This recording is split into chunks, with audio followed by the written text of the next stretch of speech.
the program. We stay in the US for our next story, where a US court has blocked most of President Donald Trump's import tariffs, ruling he exceeded his authority by imposing broad duties under emergency powers.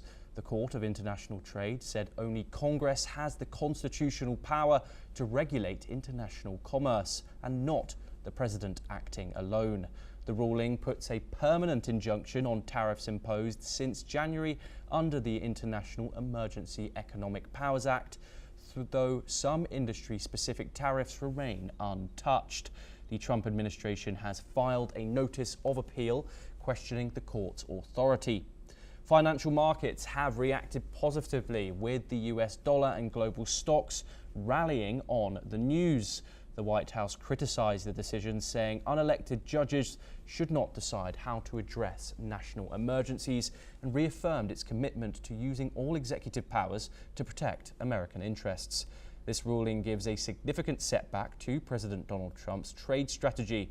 It is aimed at reducing the US trade deficit and revitalizing domestic manufacturing and employment, which can bring uncertainty into ongoing negotiations.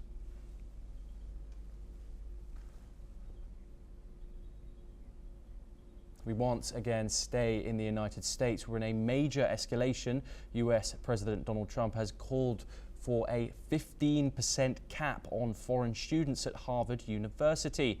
Trump criticized the current figure of around 31% of foreign enrollment, questioning where these students come from. He warned that some could be troublemakers and suggested that American students are losing out on opportunities because of the high number of foreign admissions. Trump emphasized the need for Harvard to reveal the list of foreign students and stressed the importance of protecting American interests on campus. Let's listen in to what Donald Trump has said. Why, these countries aren't helping us. They're not investing in Harvard and all of we are. So why would 31%, why would a number so big?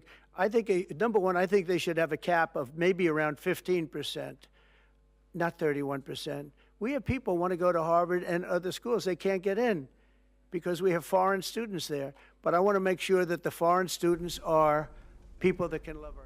Meanwhile, the U.S. Secretary of State Marco Rubio announced plans to aggressively revoke visas of Chinese students.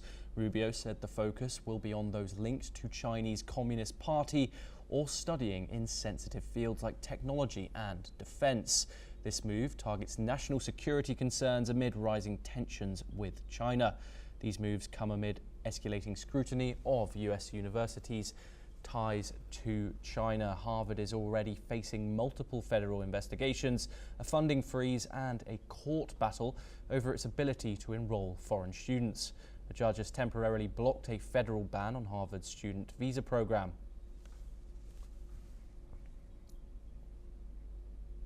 Let's now move over to the Middle East once again, where US President Donald Trump has confirmed that he advised Israeli Prime Minister Benjamin Netanyahu against launching a military strike on Iran.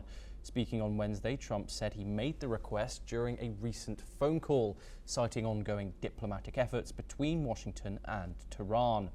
Trump described the talks as very good and indicated that a potential agreement may be near, stating that a deal could save a lot of lives. He emphasized that any military action at this time would be inappropriate, given the sensitive nature of the negotiations. Although he did not rule out the possibility of using military force in the future, Trump reiterated that Israel would take the lead in any such action. Meanwhile, Iran has signaled willingness to allow UN nuclear inspectors access if a deal with the US is reached.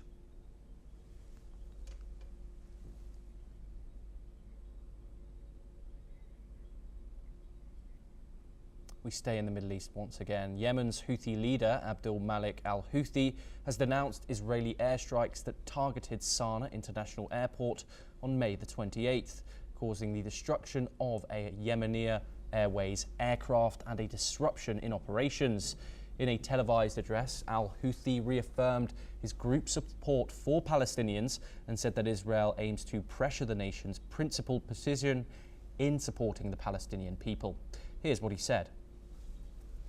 العدوان الإسرائيلي على مطار صنعاء هذا اليوم، والذي يأتي في سياق العدوان الإسرائيلي المستهدف لأمتنا في فلسطين، في لبنان، في سوريا، والهادف أيضا فيما يتعلق ببلدنا إلى الضغط على موقف شعبنا العزيز وموقف بلدنا المشرف في النصرة للشعب الفلسطيني.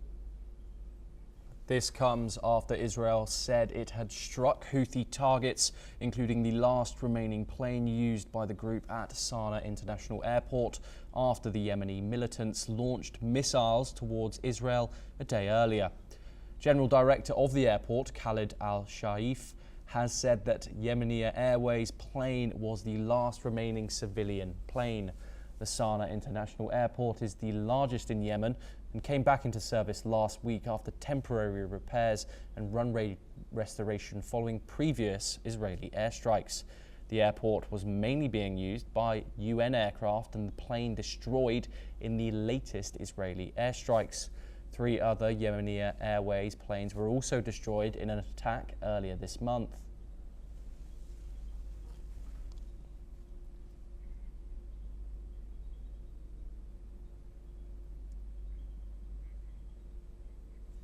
Well, that's